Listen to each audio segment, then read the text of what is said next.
изгаря лъжата. Свободата е рана, платена е цената. Свободата е знаме, развято в сърцата има свобода. Здравейте, уважаеми слушатели на аудиосериите Небесен национализъм. Предстои третия епизод от поредицата, в който ще продължим да говорим за нуждата от изграждане на истинска християнска идентичност. Нека повторя, че идентичността може да се определи с израза «Кой съм аз и за какво се боря?» или, с други думи, «Каква е целта на живота ми?».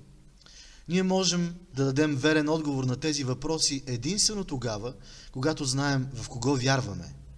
Само тогава можем да живеем смислено, да живеем за това, за което Той желае да живеем. В Новозаветното писание виждаме, че сам Господ Исус Христос, като най-великият учител, води своите ученици към това, те да могат да дадат определение на вярата си. Вълнуващата динамика в отношенията между Исус и Неговите ученици се проявява с пълна сила в пасажа от Марко 8 глава, в който Господа пита апостолите, кой е Той според тях. Защо Божия Син иска да знае позицията на апостолите? Това, между другото, е първия призив новозаветен за изповед на вярата, за дефиниране на вярата.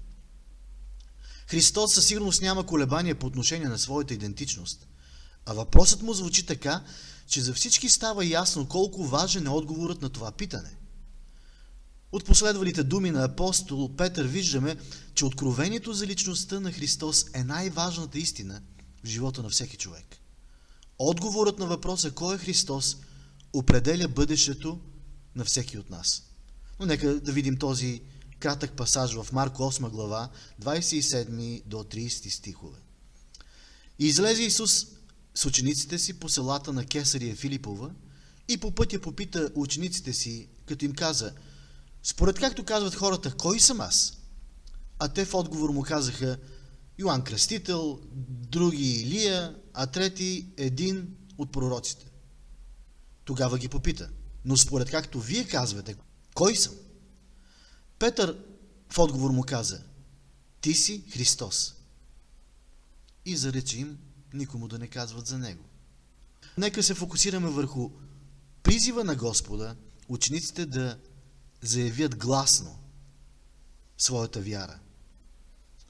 Трябва да сме наясно, че нуждата за дефиниране на нашата вяра не е останал някъде в миналото, не е минало историческо изискване, а изниква отново и отново, защото врагът на душите ни желае да бъдем объркани по отношение на това кой е Бог, кои сме ние и какъв е смисълът на живота ни.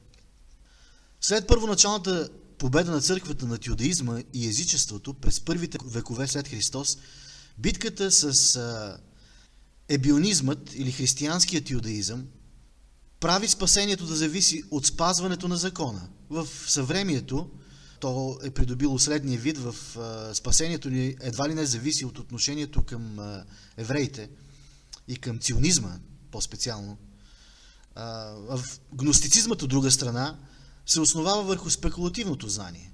Под влиянието на юдаизма идва легализмът. Християнството трябва да се втвърди и вкамени. Под влиянието на гностическата спекулация християнството трябва да се разтвори в празни представи и фантазии. Затова пише много подробно и много силно историкът от края на 19 началото на 20 век Филип Шаф. В битката за чистотата на Христовото учение църковните отци от първите векове създават един документ, който дефинира вярата на всеки християнин, за да може вярващия човек да устои срещу атаките на лъжеученията. Този документ се нарича Никео Цариградския символ на вярата, от имената на градовете, в които са състояли църковните събори, на които е създаден. В следващия епизод ще се запознаем и с един от другите символи на вярата, които Христовата църква е възприела, а именно Атанасиевия символ на вярата, но сега ще се фокусираме върху Никео Цариградския символ на вярата.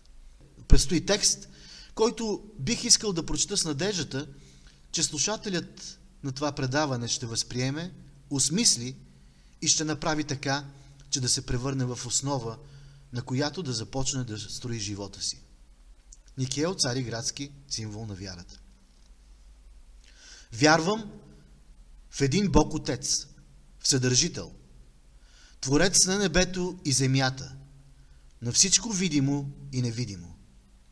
И в един Господ Исус Христос, Сина Божий, единородния, който е роден от Отца преди всички векове, светлина от светлина, Бог истинен от Бог истинен, роден, несътворен, единосъщен с Отца, чрез когото всичко е станало, който заради нас човеците и заради нашето спасение слезе от небесата и се въплати от Святия Дух и Дева Мария и стана човек.